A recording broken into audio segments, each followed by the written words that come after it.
शिशुओं को क्यों दफनाया जाता है। आर्ज्ञान चैनल पर आपका स्वागत है। आज हम बात करने जा रहे हैं कि एक ऐसे धर्म की जहां शिशुओं को जलाया नहीं जाता है। तो जैसा कि हम सब जानते हैं कि पूरी दुनिया में कई धर्म और नस्लें हैं। प्रत्येक धर्म के अपने अपने रीति रिवाज और परंपराएं हैं। वहीं हमारे हिंदू धर्म में मृत्यु के बाद शव को जलाने की परंपरा है।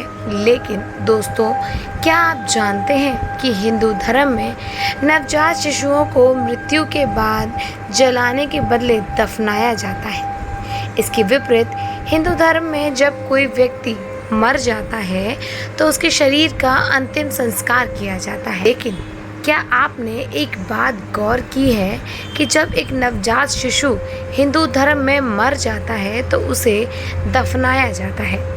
अगर किसी स्त्री का गर्भपात हो जाए या फिर यदि जन्म के बाद 2 वर्ष की उम्र तक किसी बालक या बालिका की मृत्यु हो जाए तो उसे जलाने के बजाय ज़मीन में गड्ढा खोदकर उसे दफना देना चाहिए और इससे अधिक उम्र के मनुष्य की मृत्यु होने पर उन्हें जलाना चाहिए। वास्तव में जब मनुष्य जन्म लेता है तो वह 2 वर्ष की उम्र तक दुनियादारी और इस संसार की मोहमाया से परे रहा है। ऐसी स्थिति में उसके शरीर में विराजमान आत्मा को उस शरीर को मोह नहीं होता।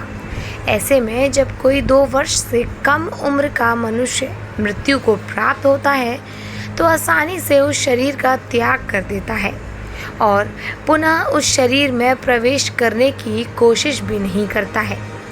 साथ ही हिंदू धर्म यह भी मानता है कि अंतिम संस्कार वास्तव में शरीर से अलग होने का एक रूप है। इसमें जब शरीर को जला दिया जाता है तो व्यक्ति को आत्मा से कोई लगाव नहीं होता। वह शरीर को आसानी से छोड़ देता है और अध्यात्म की दुनिया की ओर चला जाता है और मोक्ष प्राप्त करता है। यही कारण है कि हिंदू धर्म में नवजात शिशुओं और संतों और पवित्र पुरुषों को उनकी मृत्यु के बाद दफनाया जाता है। बता दें कि हिंदू धर्म में 2 मूल सिद्धांतों को आत्मा का पुनर्वास और पुनर्जन्म माना जाता है।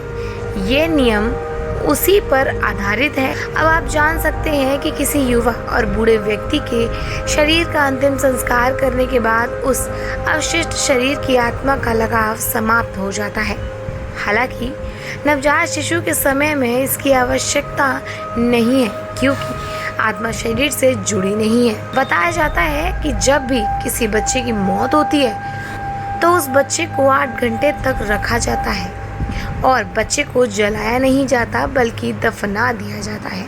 बताया गया है कि शिशु के अलावा संत पुरुष और भिक्षुक को भी मृत्यु के बाद जलाने की जगह दफनाना चाहिए क्योंकि ऐसा मनुष्य अपनी कठोर तपस्या और आध्यात्मिक प्रशिक्षण के बल पर अपने शरीर की सभी इंद्रियों पर नियंत्रित कर लेता है और पंच दोष यानी काम, क्रोध, लोभ, मोह, अहंकार पर विजय प्राप्त कर लेता है। ऐसे में उस शरीर में उपस्थित आत्मा को उस शरीर से कोई लगाव नहीं रहता।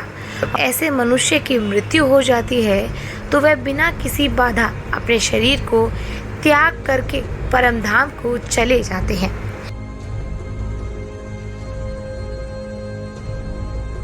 उम्मीद है आपको ये वीडियो पसंद आई होगी। आर्ज्ञान चैनल पर बने रहने के लिए सब्सक्राइब कीजिए हमारे YouTube चैनल आर्ज्ञान को और सबसे पहले वीडियो देखने के लिए बेल आइकन को प्रेस करना ना भूलें।